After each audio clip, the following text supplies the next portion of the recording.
ଗାଈରେ ତ ଏମିତି ରାତି ପାଇ କେତେ ଗାଈ ପାରିବ ଗାଅ ପ୍ରଭୁର ଗୁଣ କୀର୍ତ୍ତନ ଏ ଜଗତରେ କେହି କରିକି ଛାଡି ସାରିଲେଣି। ଏ ଦୁନିଆ ଭିତରେ କିଏ ଅଛି ଭଗବାନଙ୍କର ଗୁଣ କୀର୍ତ୍ତନ ଗାଇ ତା ଜୀବନ କାଳ ପୂରଣ କରିପାରିବ? ତାପରେ ହେଇପାରିବ ନା। ସବୁ ହଉଛି ସମୟ ସୀମିତ। ଜଗତ ଭିତରେ କେହି ନାହିଁ ଭଗବାନଙ୍କର ଗୁଣ କୀର୍ତ୍ତନ କରି କରି ସାରି ଦେଇପାରିବେ।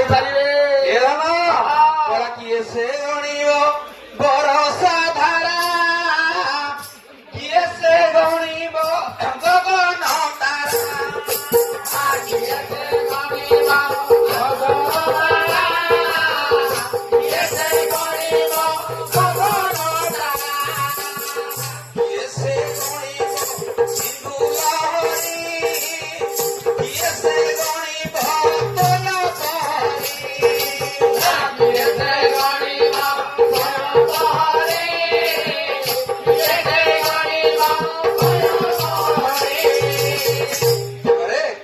ଜଗତ ଭିତରେ ଏମିତି କେହି ନାହିଁ ଭଗବାନଙ୍କର ଗୁଣ କୀର୍ତ୍ତନ ଗାଇ ଗାଇ ଶେଷ କରିପାରିବ।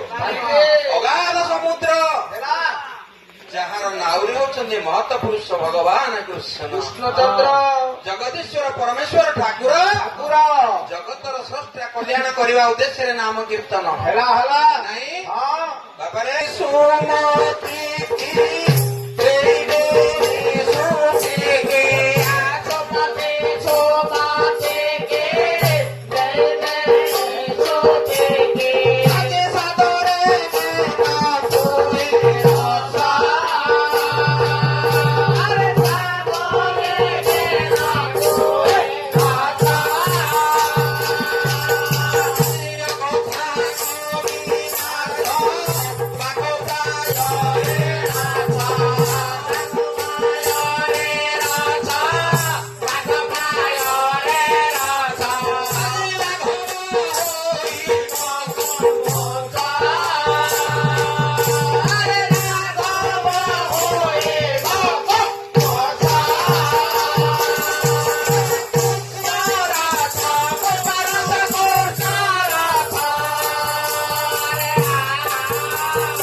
ବାବାରେ ଜୀବନରେ ତମେ ଯାହା କର ଯଦି ପ୍ରଭୁ ନା ମୁହଁରେ ନାହିଁ, ଯଦି ଶକ୍ତିମୟୀ ମାର ନାଁ ନାହିଁ ତାହେଲେ ଏ ଜୀବନଟା ତମର ତୁଚ୍ଛ।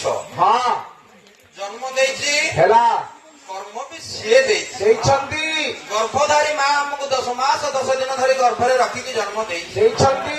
ଏ ମାନବ ଶରୀରରେ ଆମେ ବାହାରିଛୁ ବାପାରେ କଲା ମାନ ଜୀବ ନରଲା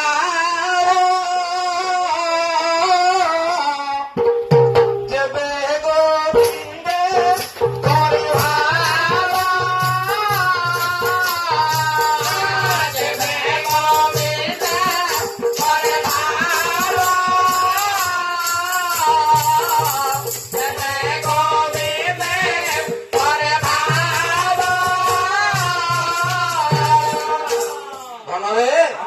ମାନବ ଜୀବନର ଲାଭ ଯେବେ ଗୋବିନ୍ଦେ କରେ ଭାବ।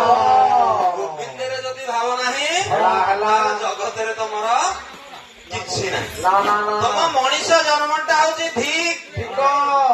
ଯଦି ପ୍ରଭୁର ନାଁଟା ତୁଣ୍ଡରେ ଉଚ୍ଚାରଣ ନାହିଁ, ଯଦି ରାମ ନାଁଟା ଭଗବାନଙ୍କର ନାମଟା ମୁଣ୍ଡରେ ଉଚ୍ଚାରଣ ହେଇପାରୁନି ମାନବ ଜୀବନଟା ହଉଛି ଠିକ ଠିକ ଠିକ କିଛି ମୂଲ୍ୟ ନାହିଁ ସେ ଜୀବନର ନା ନା ନା ନା ନା ବାପାରେ ହେଲା ଗୋବର ଗୋଟେ ଟ୍ରିପ କି ହଁ 3000 ଟଙ୍କା ହେଲା ସିଏ ବି ମୂଲ୍ୟବାନ ହେଇଗଲାଣି ହଁ ହଁ ଏ ମାନବ ଜନ୍ମ ପାଇକି ଯଦି ପ୍ରଭୁର ନାଁ ଉଚ୍ଚାରଣ ନ କରିପାରିବ ଟିକେ ଭଜନ କୀର୍ତ୍ତନ ବେଳେ ନ ବସିବ ହଁ ସେଇଥିପାଇଁ ଭଗବାନ ବ୍ୟାସ କହିଲେ ଶ୍ରବଣ କୀର୍ତ୍ତନ ବିଷ୍ଣୁ ସ୍ମରଣ ପାଦ ସେବନ ହେଲା ଅର୍ଚ୍ଚନ ବନ୍ଦନ ଦାସ୍ୟ ସାଂଖ୍ୟ ଆତ୍ମ ନିବେଦନ ହେଲା ହେଲା ଭଗବାନଙ୍କ ପାଖରେ ତମେ ବସିକି ଆତ୍ମାର ନିବେଦନ କରିପାରିବ କରିପାରିବ। ଶ୍ରବଣ କଲେ ଭଗବାନଙ୍କର ଗୁଣ କୀର୍ତ୍ତନ ଶ୍ରବଣ କଲେ ତମେ ମୋକ୍ଷ ଗତି ପାଇବ ହେଲା।